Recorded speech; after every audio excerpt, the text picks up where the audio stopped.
was pretty awkward. Hey, wanna play sardines with 3 people who wanna tear each other limb from limb? Sure, why not? Sounds fun.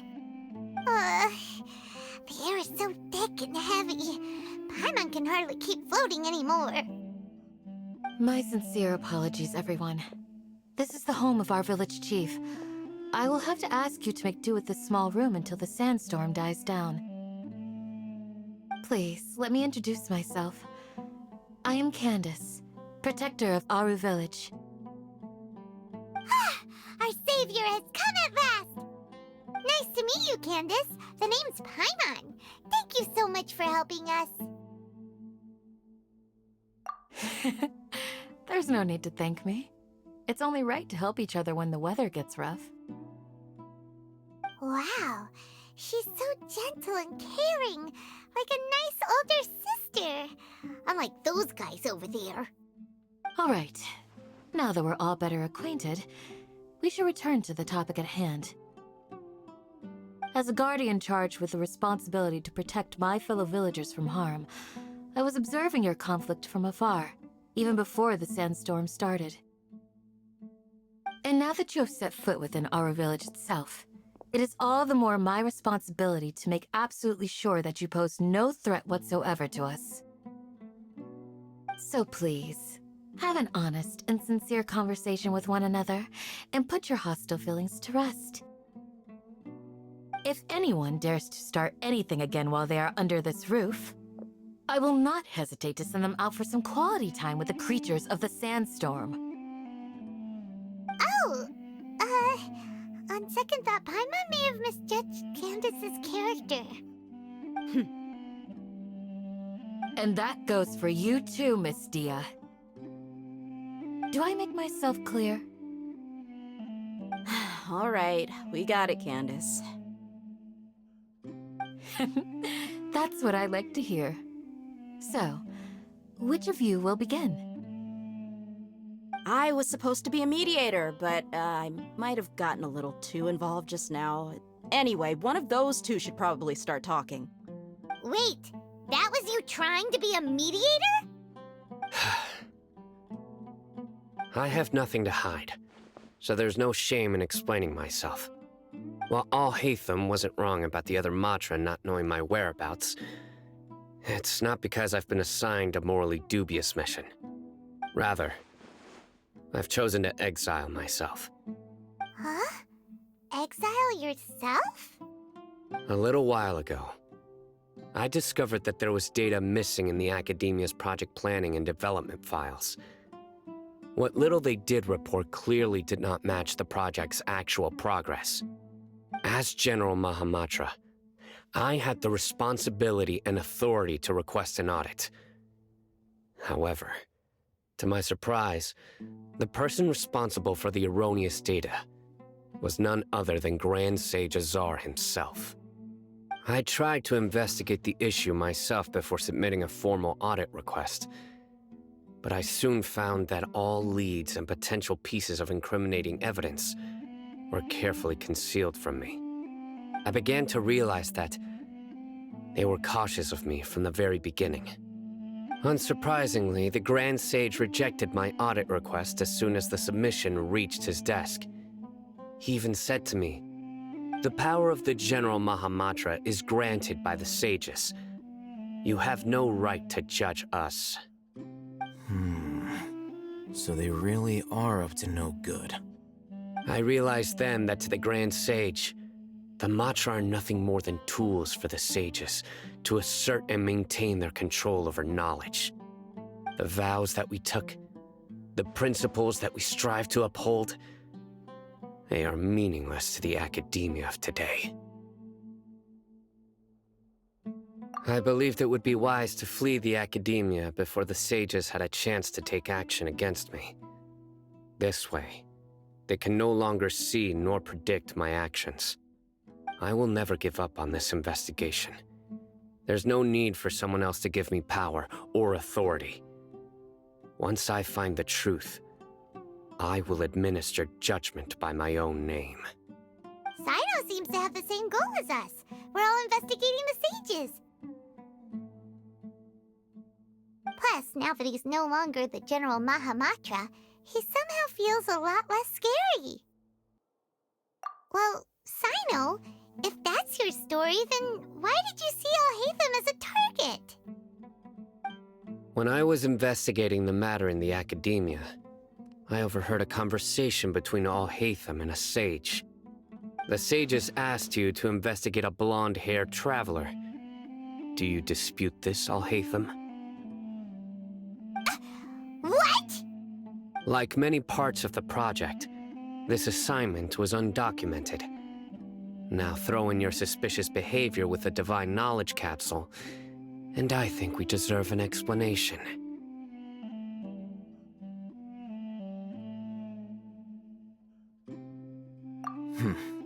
Yes. I was indeed tasked with investigating the Traveler. Alhaitham! After all, the promised reward was so great that hardly any scholar could have refused.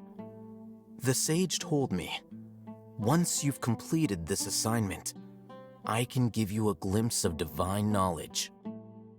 A most enticing offer. Unfortunately, those academics don't know me at all.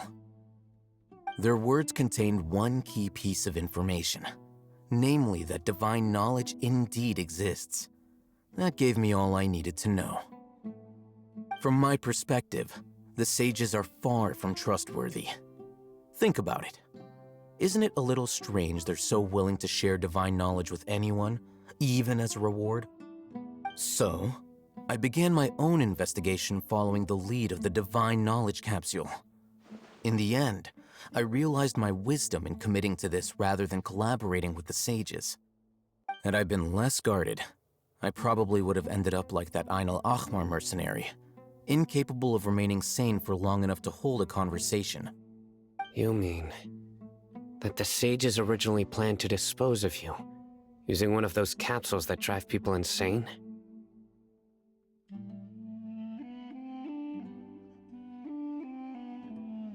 I'd already given up on the assignment by then. I only told the academia I was waiting in Port Ormos for you to appear so they wouldn't suspect anything. So it came as quite a surprise when I encountered my erstwhile target while investigating the Divine Knowledge Capsule. Criminals do love to talk about coincidences. Even though I ran into the Traveler by chance, I had no intention of providing assistance to the academia. Also, you should remember, you were the ones who decided to follow me and strike up a conversation after I left that tavern.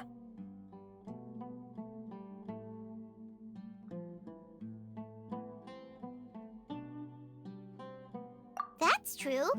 Alhaitham helped us out at Caravan Rebat as well. Maybe he's telling the truth.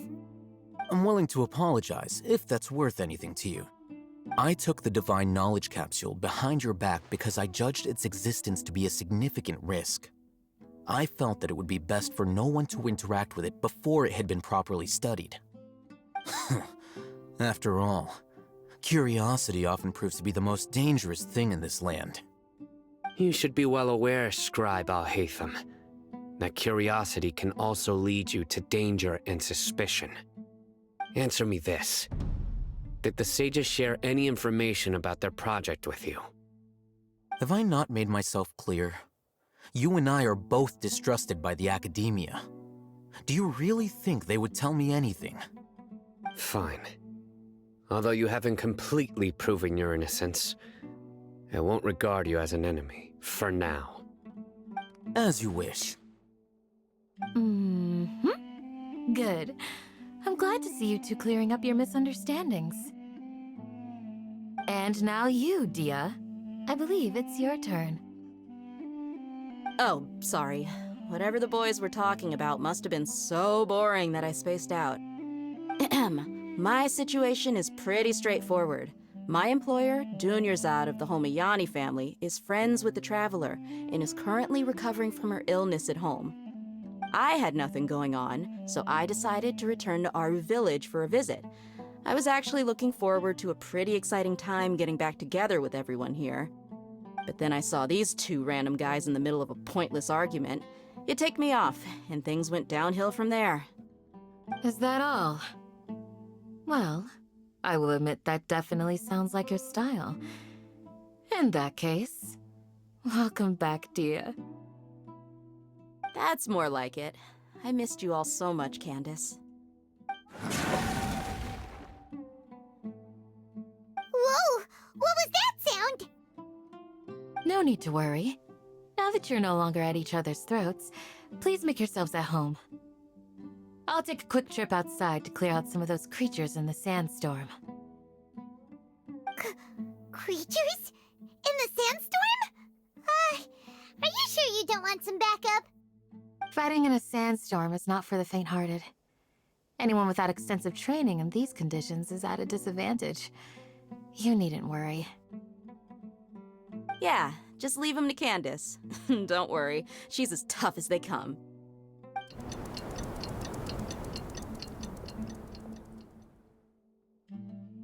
The wind's died down. That means the sandstorm's over, right?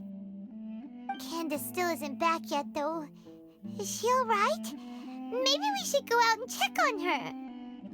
When you put it that way, even I'm starting to feel a little worried. All right, let's go. We've been here long enough, and the boys are as chatty as the floor.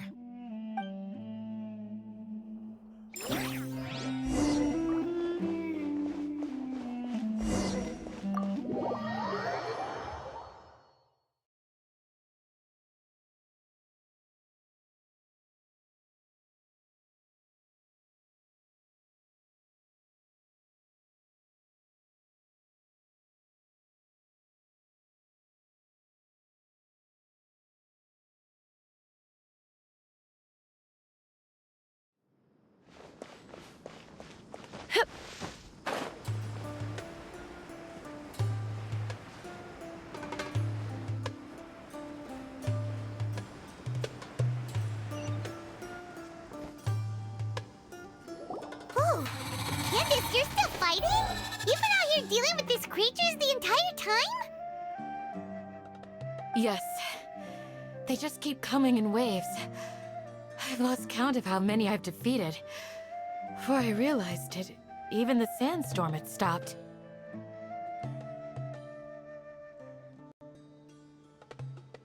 Ah! Here comes another wave! Leave this round to us. I got interrupted earlier, but now I have something to take my anger out on. It's been quite a while since I've seen the Flame Mane in action. I'll leave these to you then. I'll be sure to put on a good show. Let's go!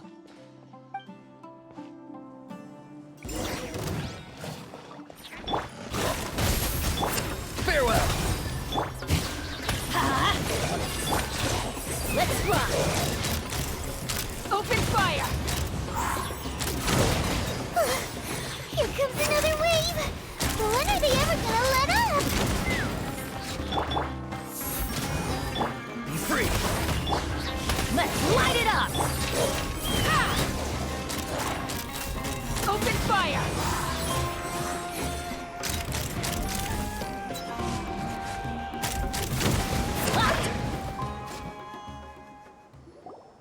The creatures stopped appearing. Was that the last of them?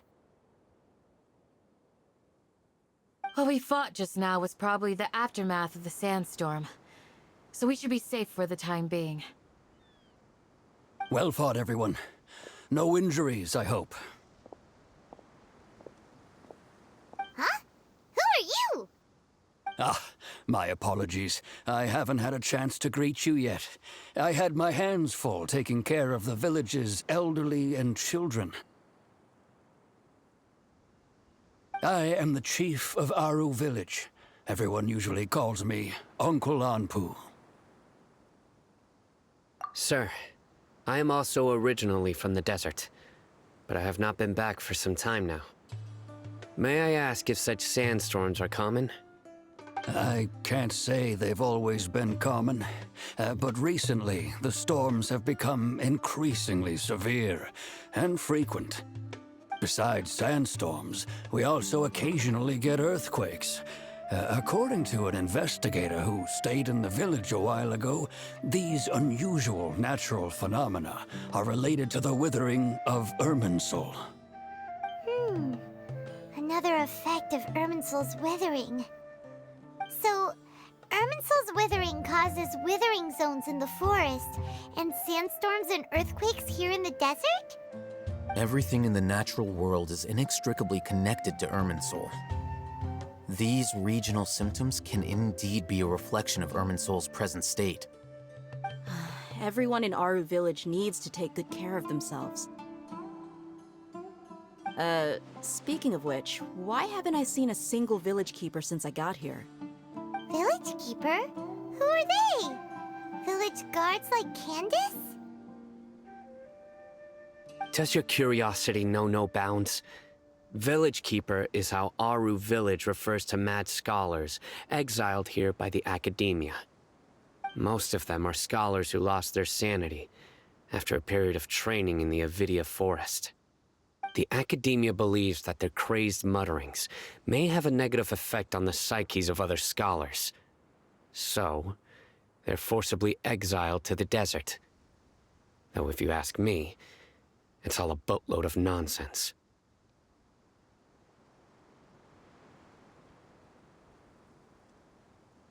Alas, that's exactly what we've been trying to investigate. One by one, the village keepers have been mysteriously disappearing without a trace. But no one in the village has ever seen them leave. If you're planning to stay around the village for the next few days, I'd appreciate it if you could keep an eye out for them. I've had encounters with those people in the past. I'll see what I can do to help. The Matra are the ones responsible for their exile. Now that you're no longer with them, are you trying to alleviate your guilt and atone for your past sins? I'm fascinated by how you think.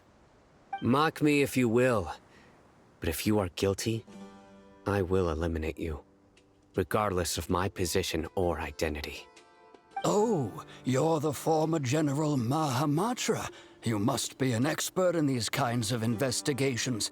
Thank you for your help. Is it because you're reminded of Hypatia? Oh, these poor scholars.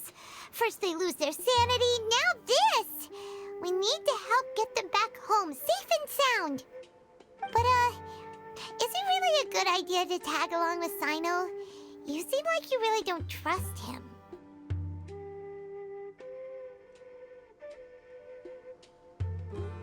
I'll be grateful for the assistance. No doubt you will do a better job than some of my former subordinates. Let's start by finding a spot to share what we know so far.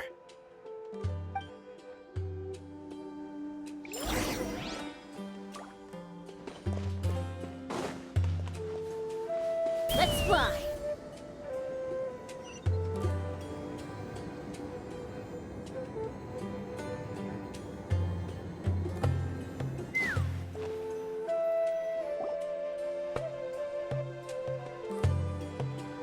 Although I've sent myself into exile, I'm still doing essentially the same things as before. Do you still have any questions for me before we start our investigation? One of my former subordinates told me that this title has its origins in a strange incident. The Academia has long exiled mad scholars to Aru Village. A mysterious phenomenon exists here. When mad scholars first arrive, they are as incoherent and deranged as before. But after spending some time here, they invariably begin to calm down. Initially, the people of Aru Village greatly resented having to take in the mad scholars. But a strange incident one night changed that. Aru Village was struck by the strongest earthquake in living memory. Seeing buildings on the verge of collapse all around him, the then chief of the village was preparing to take everyone to safety. Suddenly, he noticed a mad scholar crouching in a corner, caressing the ground with his hands. A soft, green light radiated from him, like a divine glow against the backdrop of night. Despite the powerful tremors that ripped through the ground that night, all the houses remained upright, almost as if they had grown roots reaching deep into the ground. In the end, Not a single building collapsed, and no one was hurt. After that, the people of Aru village treated the mad scholars with greater kindness, and began to refer to them as the village keepers. A soft green light? A mad scholar protecting Aru village? What do you make of it, traveler?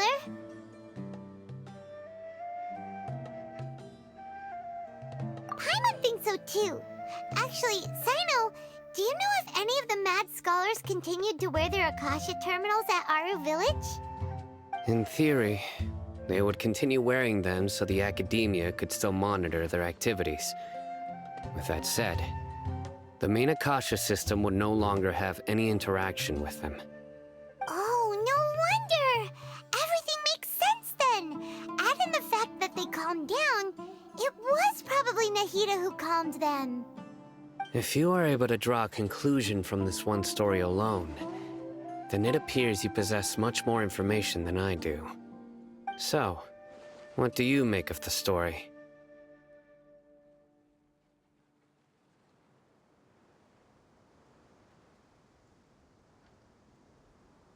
Really? Lesser Lord Kusanali. What? You don't believe us? Lesser Lord Kusanali was definitely using the Akasha to give her power to the mad scholars! No, it's not so much that I don't believe you. I'm just struck by your reasoning. Lesser Lord Kusanali, the current Dendro Archon. Is she really active in Sumeru?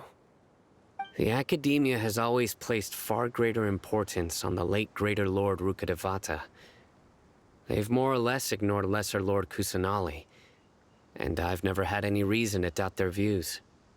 In addition, I've never heard any stories about Lesser Lord Kusanali and her deeds. To me, she might as well have been a god that never existed. No way! Nahida definitely exists!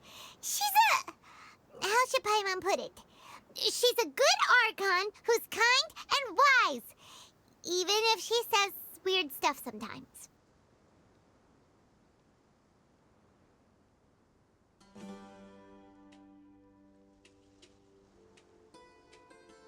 I've spent many years interrogating criminals, so I can easily tell when someone is lying. Good! Then you should know that we're telling the truth! That look in your eyes. I've never seen that from a liar. You two really must have met Lesser Lord Kusanali. How can this be? To think, our Archon has been amongst us this entire time. Alright, now it's our turn to put our skills to good use for this investigation. But easier said than done, especially since we don't have any leads. Maybe we can start by knocking on some doors. Excuse me, are you here to help me find my grandpa? Huh? Who are you? By the sounds of it, a resident of this village. My name is Isak. You'll help me find my grandpa, right? Is your grandpa a mad scholar? Hey, don't say that. Grandpa is just Grandpa. Why do you have to call him that? It's not like he's a bad person or anything. The person you're referring to is not a local, yet you are. Why do you call him Grandpa? Grandpa is just Grandpa. He's my family. I heard everything you said to the village chief. Please, you gotta take me with you. I want to find my grandpa. I swear I'll help. I won't be a nuisance. Ah, so you're the one who was eavesdropping on us around the village chief's house. I was planning to go out and take care of whoever it was, but I had a vague feeling that they didn't harbor any ill intent. Whoa. Haven wasn't kidding about Matra having sharp senses. Sino, he's just a kid. All he wants is to find his grandpa. Let's find a way to help him. Sorry. I was only listening in because I wanted to know where Grandpa went. Honest. If you don't believe me, you can ask Miss Candace. All right. But first, let's confirm the facts with Candace.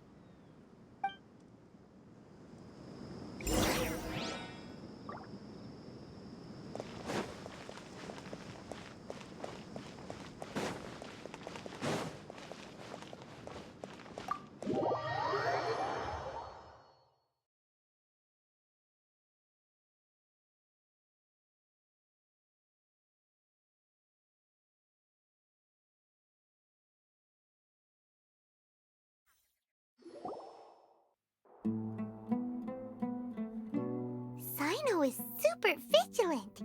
Is this what all the Matra are like? Ah, you're back already. We just wanted to confirm something with you. Do you know a boy by the name of Isak? I had a feeling he'd go looking for you. Huh? You knew this would happen? Yes. Although he tried his best to stay hidden, I still noticed him eavesdropping outside the window. He really wants to get his grandfather back. Isak's parents were both Aramite mercenaries who rarely returned to the village after finding employment in the city. He was raised by his grandfather. Unfortunately, it was only a few years before his grandpa passed away. Isak was still very young at the time, so various families in the village took turns caring for him so he could survive. Later, an elderly mad scholar arrived at the village. Isak thought the scholar bore a striking resemblance to his grandfather, and thus often spied on the man. However, the scholar was unkempt in appearance and incoherent in speech. Although Isak referred to the man as his grandpa, he was afraid and didn't dare to approach him. One summer night, the oft mumbling and bumbling grandpa suddenly calmed down and seemed to become more lucid. He even noticed Isak hiding in the distance. So Grandpa walked up to Isak and patted him on the head. He even took Isak to the entrance of the village, where he patiently taught the boy the names of the stars, and accompanied Isak until he fell asleep. The next morning, Isak woke up and wanted to go find his grandpa again, only to realize his grandpa no longer recognized him.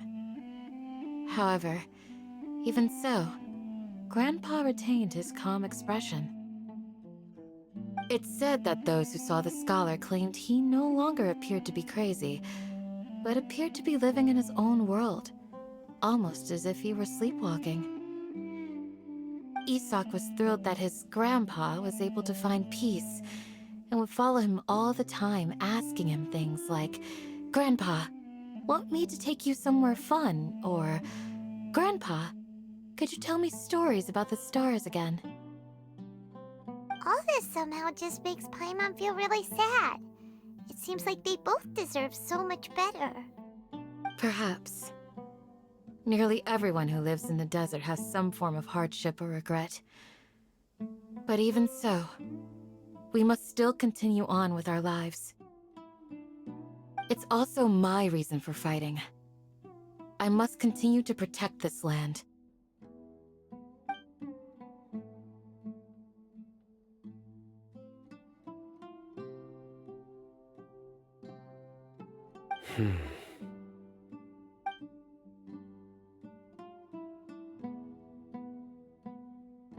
Maybe the people have always had a considerate god watching over them. Huh? What did you say, Sino? No, nothing. As long as Isak keeps his word and doesn't get in our way, we can take him along. Perhaps you are more compassionate than I gave you credit for. Please accept my thanks on Isak's behalf, Sino.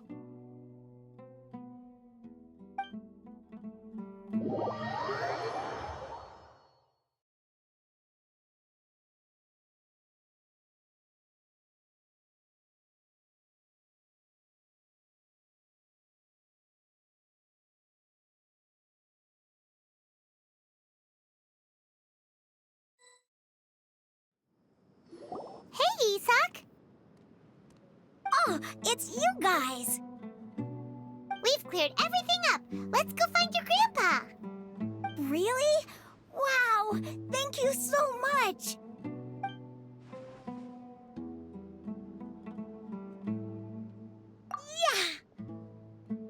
All right. Let's ask the local residents some questions first.